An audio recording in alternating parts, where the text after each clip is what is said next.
नमस्कार, भारत लाइव देख रहे हैं आप। बिहार अब देश की राजनीति को जिस तरह से आगे लेकर के चल रहा है, वहीं बिहार में कई चर्चाएँ भी शुरू हो गई।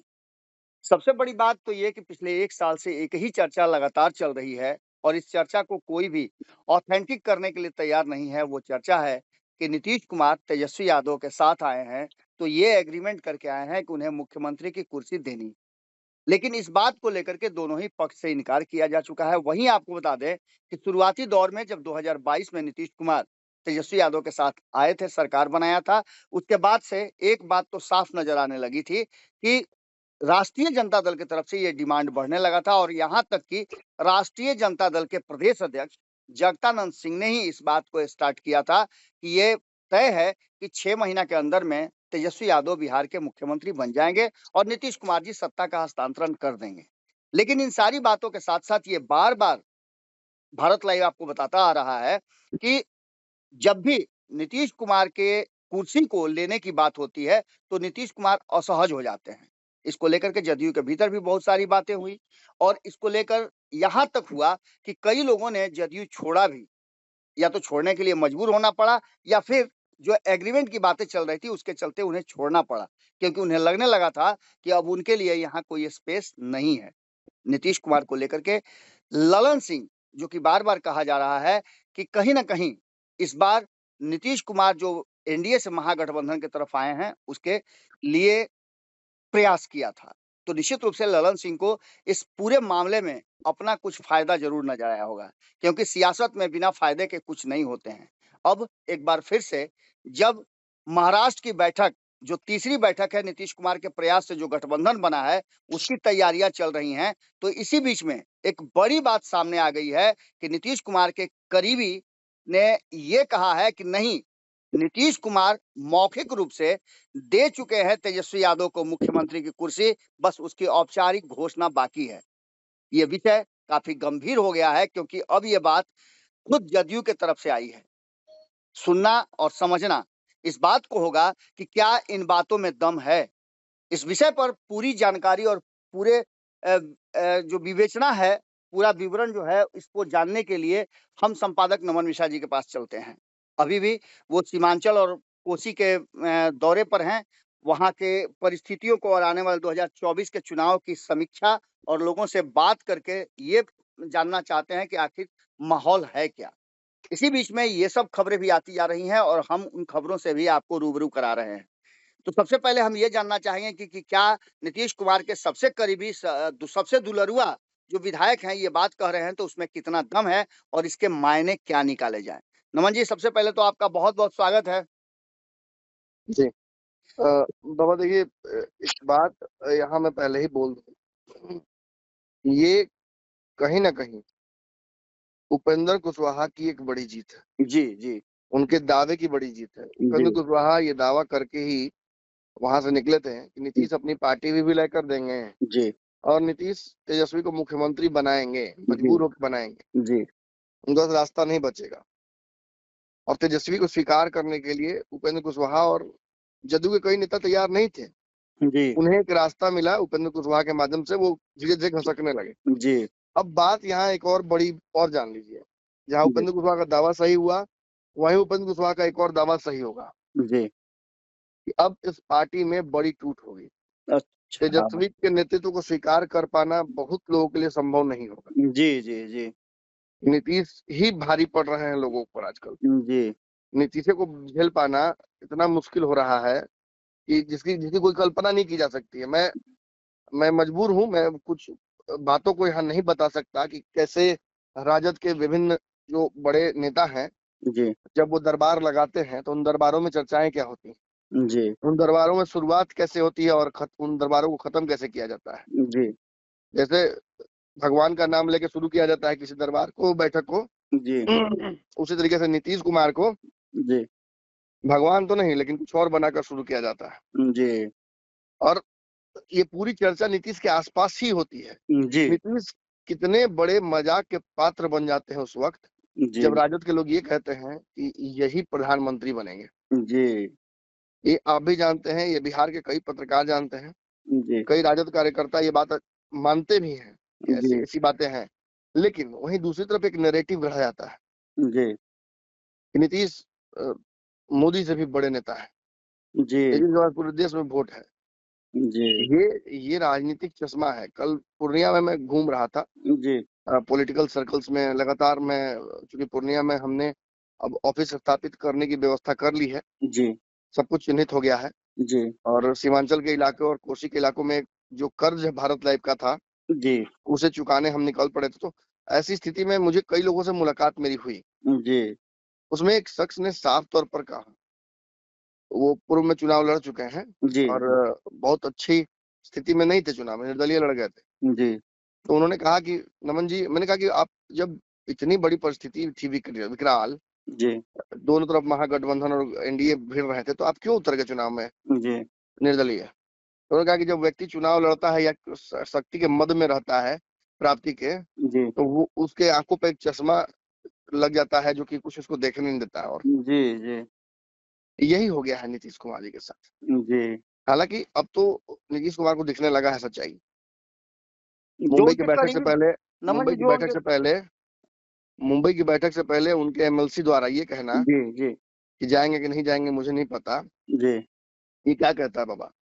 ये नि कहता है कि उस व्यक्ति को समझ में आ रहा है धीरे धीरे कि जी, वो किस जाल में फंसता जा रहा है। फंसता जा रहा है क्या? फंस चुका है। जी, अब यहाँ से जो निकल जाए वही वीर नीतीश है। जी, जी, लेकिन लेकिन सामने कोई रास्ता दिख ही नहीं रहा है। हरिवंश को लेकर आप देखिए किस तरीके से ललन सिंह और लालू यादव नीतीश को घेर रहे हैं। जी, हरिवंश जो आखिरी कड़ी नीतीश कुमार ने छोड़ रखी है, जी, उसको भी संगठन में जगह नहीं दिया ललन सिंह ने। खूब जी, उनको ऊंच नीच बोल रहे हैं। ऐसी परिस्थिति क्रिएट कर रहे हैं कि हरिवंश नाराज होकर पार्टी छोड़ दें। जी, माने जो एक एक एक एक ये पहले की फिल्मों में हुआ करता था, एक बेटा नालायक होता था जो मतलब माँ बाप को हेल्प नहीं करता था। जी, तो जो गोद लिया हुआ बेटा होता है, वो सेवा खूब करता है माँ बाप का, तो उसको बोलता है तुम घर के नौकर हो, भागो यहाँ से, जी, तुम्हारी क्या इज्जत है। और वो चला जाता है। उसके बाद फिर और वो दंपति जो वृद्ध होती है उसकी स्थिति खराब दिखाई जाती है। जी, फिर बाद में वो मिलियनर बन के आता है, बोलता है कि ये मकान दे दो मुझे, हुँ, करोड़ों रुपए ब्लैंक चेक सामने रख देता है। जी, परिस्थितियां सेम है, सेम है। ललन सिंह और लालू यादव या और भी लोग जो आसपास हैं, जी। वो किस तरीके से नीतीश कुमार को अभी फिलहाल हैंडल कर रहे हैं, ये नमन आप जी जान सकते हैं। नमन जी, एक बड़ा अपडेट हुआ है इस बीच में। कल ही एक घटना घटी है कि हम्म, नीतीश कुमार बीपी मंडल को श्रद्धांजलि देने गए थे और इसी दौरान वो जनता दल यूनाइटेड के ऑफिस में घुस जाते हैं। बिल्कुल। ऑफिस में घुसने के बाद वो सबके ऑफिस को औचक देखते हैं। निरीक्षण। जी, औचक निरीक्षण करते हैं। इसमें सबसे महत्वपूर्ण बात औचक निरीक्षण तो सबने देखा नमन जी, लेकिन जी, जो नीतीश कुमार ने शब्द कहे, उन शब्दों को बड़ा बारीकी से देखना होगा और समझना बिल्कुल। होगा कि नीतीश कुमार आखिर करना क्या चाहते हैं। उन्होंने जी, ललन सिंह को जब अपने चैम्बर में नहीं देखा, तो कहा कि क्या ऐसे ही करते हैं क्या? ऑफिस से हम्म, गायब रहते हैं क्या? ये वो बात थी जो हरिवंश के लिए ललन सिंह ने यूज़ किया था कि वो बिल्कुल, मीटिंग्स बिल्कुल, में शामिल नहीं होते हैं। बिल्कुल, इसलिए उनको बिल्कुल, बाहर किया गया है और यही बात केसी त्यागी के साथ की गई थी, जो बिल्कुल। कि जिनकी वापसी हुई और हरिवंश पर ऐसा कहा जा रहा है, तो निश्चित रूप से नीतीश कुमार का ये जो अ, वो बाण है शब्दों का, ये कहीं न कहीं इशारा कर रहा है कि ललन सिंह मुश्किल में ज़रूर है, लेकिन इसके साथ-साथ उनका लालू प्रसाद से नज़दीकी होना भी बहुत कुछ कहता है। जो आप बता रहे थे कि एक उनके जो विधायक हैं, वो ये कह रहे हैं कि नीतीश कुमार ने फैसला कर लिया है। नहीं, यहाँ यहाँ जान लीजिए बाबा, वो विधायक ऐसा क्यों कहेंगे? जी, हालांकि वो विधायक इस मामले में फेमस है जी, कि वो ऐसे उटपटांग बयान देते रहते हैं, एक से एक काम करते रहते हैं। जी, लेकिन ये जान लीजिए कि ये बयान जो उन्होंने दिया है, जिस जिस ग्रेविटी से दिया है, जी, यार सब बात हो गया है, मौखिक हो गया है, अब कुछ करना है, अब हो गया है सब। ये साबित करता है कि दरअसल उस समाज के लोग, जी। जिस समाज से आते हैं गोपाल मंडल, जी, जी।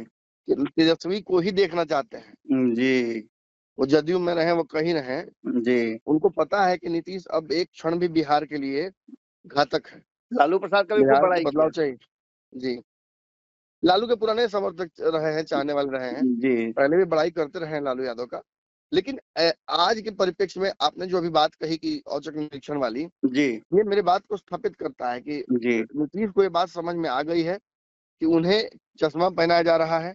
जी, जो हरिवंश, आरसीपी, कुशवाहा, इन सब को एक-एक करके उनसे दूर किया जा रहा है। फिर केसी त्यागो को किया गया, फिर मंगनी लाल मंडल को ले आए, फिर हरिवंश से दोस्ती की, उनको भी छांटने की तैयारी चल रही है।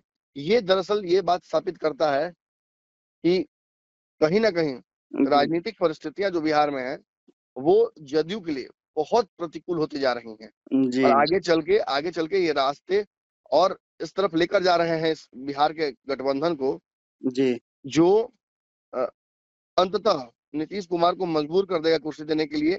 हालांकि मैं अभी भी ये बात कर दूं, ये गोपाल मंडल का सोच है। जी नीतीश मजबूर है तेजस्वी को मुख्यमंत्री बनाने के लिए, लेकिन जी फिर वही बात है, बनाएंगे। जी जी इधर एक महीने में। आप मुंबई लेके जाइएगा नीतीश कुमार को, जी और उनके हाथ में झुंझुना थमा दीजिएगा। जी तो नीतीश वो बच्चा नहीं है कि झुंझुना से मान जाए।